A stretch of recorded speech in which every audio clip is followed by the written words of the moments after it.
stories and things like that. So, anyways, we're going to be doing some life stories.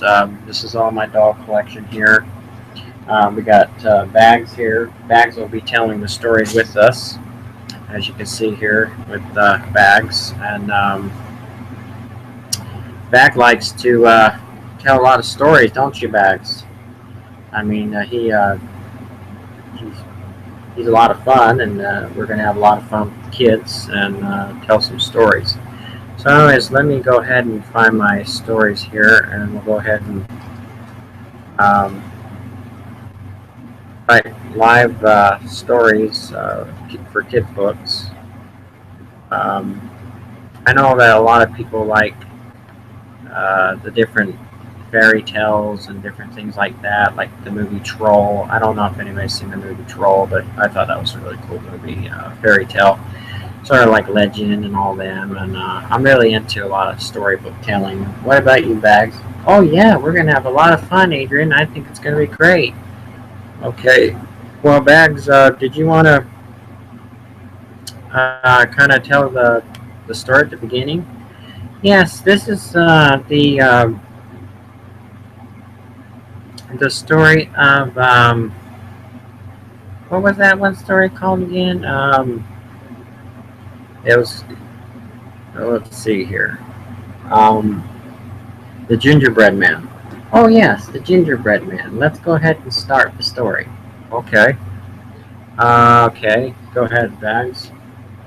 All right. Once upon a time, there was an old woman who lived in a baking gingerbread. She'd be baking gingerbread and cookies and cakes in houses and gingerbread people, all decorated with chocolate and peppermint and caramel and candies and colored frosting. She lived with her husband in a farm on the edge of the town. The sweet, spicy smell of the gingerbread brought children skipping and running to see what would be offered.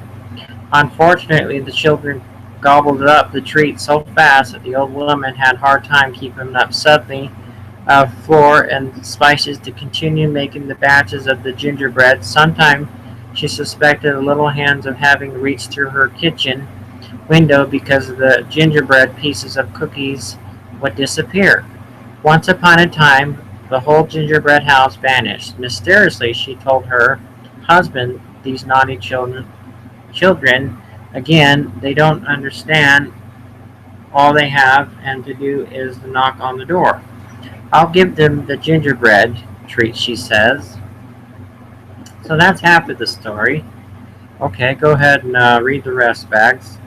Okay. One day she made a special batch of the gingerbread men because they were extra big. Unfortunately, for the last gingerbread, she ran out of the butter and was half of the size of the other. She decorated the gingerbread man with care, each having socks, shirts, and pants in different colors.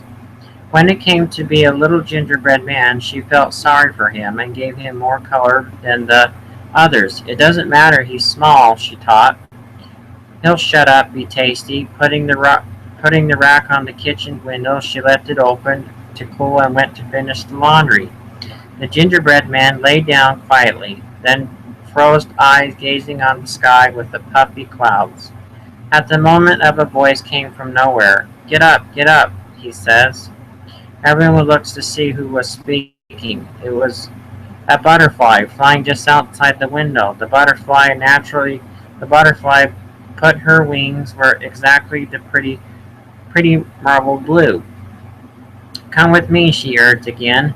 The gingerbread man didn't react except staring at the smallest gingerbread man, who jumped up from his tray and leaped over to the kitchen window on the grass below faster than you could say, "Hurry! We are going here," he asked briefly. Away before the butterfly had vanished, speaking, the children appeared in the yard, spying to the little gingerbread man. They started shrinking, and Delight began chasing him. Stop, stop, they shouted. We want to eat you. So basically, the gingerbread man almost got ate. Oh my gosh, Bags, you're right. So what did the gingerbread man do? All right, well, let's continue reading. Okay. Alright. Away, away, the butterfly had vanished. Speaking children appeared in the yard, spying to the little gingerbread man. They started shrinking with the light began chasing him. Stop, stop, they shouted. We want to see you. But what was this little legs cunning gingerbread man ran faster than he yelled. Oh wow, that's so cool. Alright, let me continue. I won't stop running as fast as you can. You catch me if you can. I'm Gingerbread Man. Truly, those children could not catch him. Once out of the sight, he continued running until he had reached the um, pasture where two horses were grazing. He sat down and rocked near the fence. Don't stop, the butterfly flattered. I want to reset and I want to rest and recharge. Oh wow, that is so cool. Anyways, this is the second chapter. Should we begin, Adrian? Well, yeah, tell us a little bit about the Ginger Man. Do you think he got away, or do you think the children got him? I think he got away. It's very interesting that they couldn't catch the gingerbread man. He was too fast. Yeah, that is. Okay. Everybody wants to eat me, he completely to the butterfly. Do you want to eat me? Laughing answered, I love the smell of the gingerbread. It's better that way, my favorite flower. But the gingerbread man, besides, you're my friend, and friends don't eat friends. Investigate licking his muzzle at the sight, and gingerbread man, the dog said.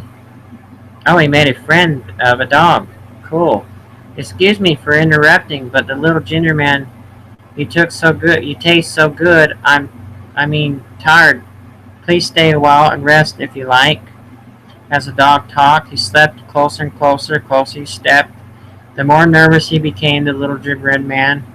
When the butterfly filtered from the grass, pretty much in alarm, the little gingerbread man took off, running with the dog, nipping at its tiny heels. He shouted. He ran, and he ran into a horse. I'll return to you. Run, run, as fast as you can. You can't catch me. I'm the gingerbread man, and truly that dog could not catch him. As last the little gingerbread man and the butterfly reached the stream. It wasn't a very big stream unless you're tiny gingerbread like him. To him it was a river. From behind the bush scattered a red fox, stopping Stretch because he had just awakened from a nap. Looking at the gingerbread man, he suddenly noticed, May I help you? He quickly responded.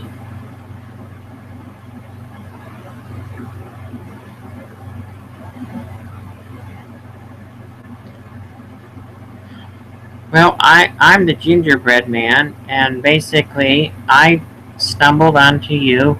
I was running from a dog, and my best friend, Butterfly, followed me with me. To him we followed the river, and we ran into you, he replied to the fox man. The fox quickly responded, Well, that's fine. You're welcome to stay here if you wish. I won't bite. The little ginger man was confused. He knew that his butterfly friend had good intentions but could not surely trust him. He doubted it. Her wings were so big, and thought of him falling into a cold water, crumbling to the deep bits worth fighting. He said to the fox, Will you keep me safe and not eat me? Of course, the fox said, quickly assured him. Before the fox and the butterfly could object, I eat only meat, and I was fully meat just before my nap.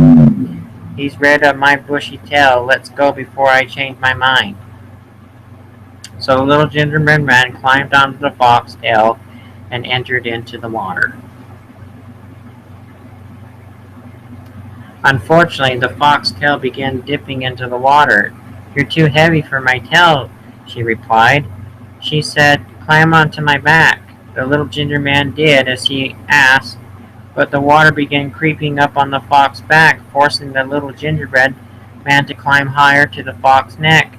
"That's not good enough, I'm afraid," said the wily fox. "Climb my head." But the water began creeping up the fox's back, forcing the little gingerbread to climb the higher to the fox's neck. "That's not enough. Climb on my head," she replied. "Hurry, get on my head."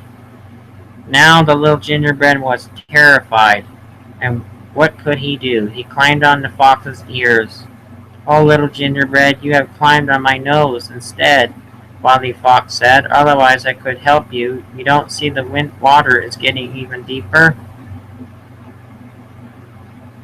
So the little gingerbread man recently climbed on the fox's nose. The moment he did, the wily fox tossed him into the air, opening his jaw wide and assuming that he was going to eat him. The little gingerbread man's eyes rounded with fear because he knew he was going to be eaten. It didn't really matter, how fast he could run, but the little gingerbread man, Wily Fox, forgotten about the butterfly. She swooped into the fox's jaw, grabbed her friend by one leg, and reaching him from one awful fate. She flew higher and higher until the stream and the fox were begun spot on the landscape. "You can carry me," he cried, the little gingerbread man said.